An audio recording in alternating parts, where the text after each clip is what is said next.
So let's start this virtual field trip a different way. This little guy was having a blast the morning we filmed this. It's on a prairie lands, Wind Cave National Park in South Dakota. And he was so energetic. This is his habitat of prairie. But beneath this prairie exists an extensive cavernous system. You would know that by looking at the surface. But it's really famous. The Madison Limestone Formation was deposited during the time frame of the late Paleozoic era. Around 350 million years ago, a warm, shallow sea existed here. Look at him have all that fun. The limestone that was deposited is full of gypsum. That's important because the masses were later turned into calcite. That calcite was fractured during the Laramide orogeny, literally somewhere around 60 to 40 million years ago. And when this happened, these fractures eventually turned into passageways because they became bigger as carbonic acid ate them away.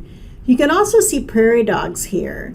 Another example of the prairie habitat that exists in Wind Cave National Park. So while this park is full of stuff on the surface, you kind of got to go beneath the surface to see the rest of this story, which is the cavern. We're at Wind Cave National Park in South Dakota, and I want to show you what boxwork looks like before we go into the cavern.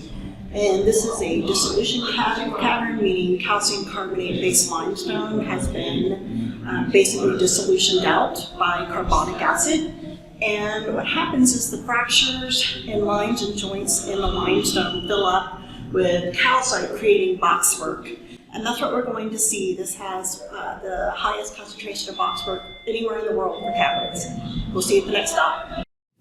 As we look at some of the boxwork within the cavern, it's important to note that Wind Cave has the highest concentration of these unusual formations in a cave anywhere in the world. So they basically form from random fractures that have been caused by the dissolution of the limestone, which is calcite. You can also see cave popcorn and some other types of features, but you're not going to see what I would call traditional cavern decorations, such as stalactites and stalagmites here. Instead, you're going to see a healthy concentration of boxwork and cavern popcorn or cave popcorn. None of this would be possible, though, if we didn't have the dissolution of the limestone, which creates the cavern itself. And in order to have cavern decorations, you must be able to have a wet cavern.